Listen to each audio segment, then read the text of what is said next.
السلام عليكم ماما. عليكم السلام ورحمة الله. خاتو كاڵێ خوشکی بەڕێزم. سلامەتی مامۆستا دەرەکە پەیوەندیم پێێتەوە نەکردو بە بەرنامە. والله ڕاست دەفەرمی خوشکە باشەکەم ئاوادانت کردەوە بەرنامەکە بەرنامەی خۆتانە خوشکی عزیز و بەڕێزم. سلامەتی لای مامۆستا دوو پرسیارم هەیە. پرسیار یەکەمی خوشکی خۆم. بڵێ مامۆستا لەم ماوەیە باوکم ئەمری خوای کرد ئەوتم لە خۆش بەڵێوتت خزمەتی یەکەم یا ڕەبی خوا لێی خۆش بێ، خوای گەورە دەزای بەخێرتان بداتەوە، جێگەی بەهەشت بێ و ئیشاءالله پاداشتی تۆش لای خوای پەروەردگار زۆر بەرز نووسراوە. لەگەڵ مردووی ئێوەیە لەگەڵ مردووی بینەرانە ئیشاءالله خوا لە هەموو لایەکمان خۆش بێ. بەڵێ مامۆستا لە کاتی وەفاتەکەی مامۆستا یعنی شیوەنێکی زۆرمان بۆی کرد، جیریانێ تەعەزیەمان بۆی کرد بەرەکە ڕەشکردن. ئایا باوکم گوناحبار نابێ؟ وڵی شتێکی خراپە، بەڵام باوکت خۆ وەسیەتی نەکرد بوو بڵێ کە مردم ئەم کارانم بۆ بکەن. نەوەڵا مامۆستا وەسیەتی نەکرد.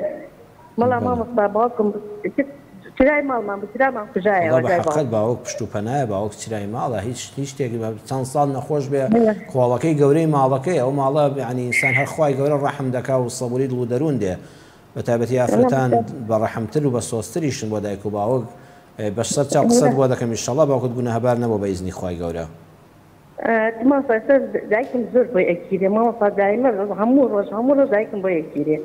ئێمە سەرنجای گوناحبارە بێ وای بوومە گریان هیچ کێشەیەک نیە دادەگیان، گریان دەسەر لە ماڵە سەر قەبران بۆی ناگیرین مامۆستا، لەسەر قەبرانیش بۆی بگریان. بەڵام ڕوونی دەکەمەوانێ گریان لەگەڵ شیوەنی ناشەرعیدا فەرقی چییە؟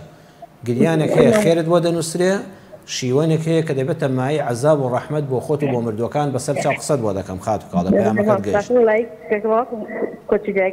دنیامان لێ تاریک بوو، ژیانمان تاریک بوو دوای باوکم.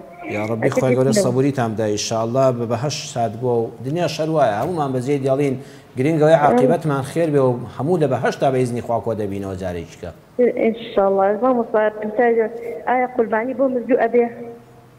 باوکت وەسیەتی کرد بۆ قوربانیم بۆ بکەن ئەگە مردم؟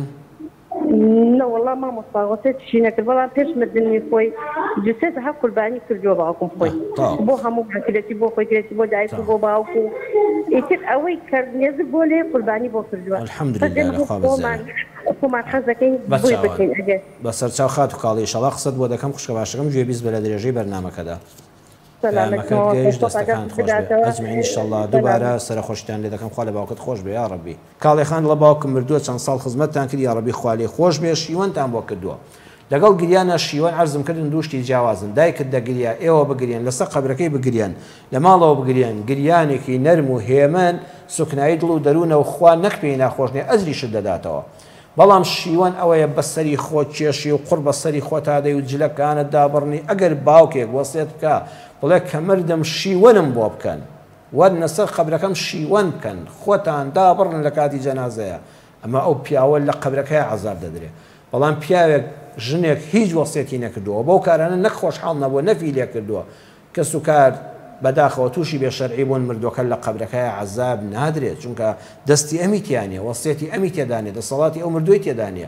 بەڵام ئەو کەسانە گوناهێکی زۆر گەورەیان توش بووە. کاڵێ خان دەبێتەوە بکەن، داوای لە خۆشبوون لە پەروەردگار بکەن و نەسیحەتی ئەو کەسانە بکەن بڵێن ئێمە تووشی ئەم هەڵەیە بووین، تکای ئێوە کە تووشی موسیبەت بوون، تووشی باوک و دایک مردن بوون، سەرتان لە قورمەنێن، قشتان مەڕنەوە، جل یەخەی خۆتاندا مەدڕن، ناشکوری مەکەن.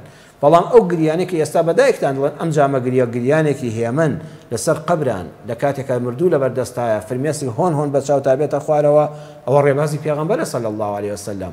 کاتێک کە وترایی پێغەمبەری خواتۆ لەسەر ئەم مناڵە بچوو کەش دەگری کە لە باوەشتایە فەرمووی ئەوە ڕەحمە، هەر کەسێ ڕەحمی نەبێ خوداش ڕەحمی پێ ناکە. ئەو کەسانی کە جەنازەیەک لێوێ دانراوە هۆن هۆن فرمێسک بە چایان دادێتە خوارەوە، کە دەچنە سەر قەبرەکەش فرمێسک دەبارێنن، ئەخوا قەت بۆ فرمێسکانە غەزەبت لێ ناگرێ، عقوبەت نادا، بەڵکو پاداشتیش دەداتەوە وە گریان سوکنایی بە دڵ و دەروون دەدا. نەخێرواز لە دایکتان بێنن، ئەوە شیوەن نییە، شیوەن دروست نییە، بەڵام گریان ڕێبازی پێغەمبەرە صلی الله علیه وسلم بە بێدەنگی.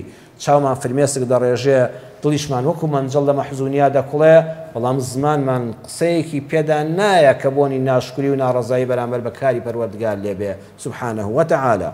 دووەمیان دەڵێ قوربانی بۆ مردوو دروستە، مادام باوکت نەیوتووە کە مردم قوربانیم بۆ بکەن، ئێوە کەسێکتان قوربانی بکەن، منۆنە دایکت با حیوانێک بکە بە قوربانی بڵێ یا ڕەبی خوا فڵان کەسی هاوسەریشم کە ئێستا چۆتەوە بارگای تۆ لە قەبرایە خوا شەریکی خێرەکەم بێ ئاوە یان کاڵێخان تۆ بۆ خۆت حیوانێکت بە پارەی خۆت کڕی بڵێ یا ڕەبی خوا ئەم حیوانە دەکەم بە قوربانی لە پێناوی ڕەزامەندی تۆدا خوا لێم قبوڵکەی یا ڕەبی خوا باوکیشم لە قەبرەکەیە شەریکی خێرەکەم بێ ئاوا بیکە بە شەریکی خێرەکەت ئەوە دروستە هەندێک لە عولەمایانی مەسەبی شافعیش ڕەحمەتی خوایان لێبێ کە دەتوان ئەو قەولەش جێبەجێکەن بڵێ ڕازی هەم بە فەرمودەی ئەو عولەمایانی کە فەرمویانە قوربانی بۆ مردوو دەکرێت ئەگەر وەسیەتیشی نەکرد بێ مامۆستا مەلا عەبدولکەریمی بیارە ڕەحمەتی خوای لێبێ لە کتێبەکانیدا باسی کردووە مردوو ئەگەر وەسیەتیشی نەکرد بێ قوربانی بۆ دەکرێت ڕازی بن بە قەولی ئەو عولەمانەی کە ئەو فتوایان داوە بە هەردوو حاڵ بەڵام ئەوەی کە عەرزم کردن یەکەمیان خۆت قوربانیەکە بکە و باوکتان بکەن بە شەریکی قوربانیەکە ئەمان خێری زیاترە و لە سوننەتەوە نزیکترە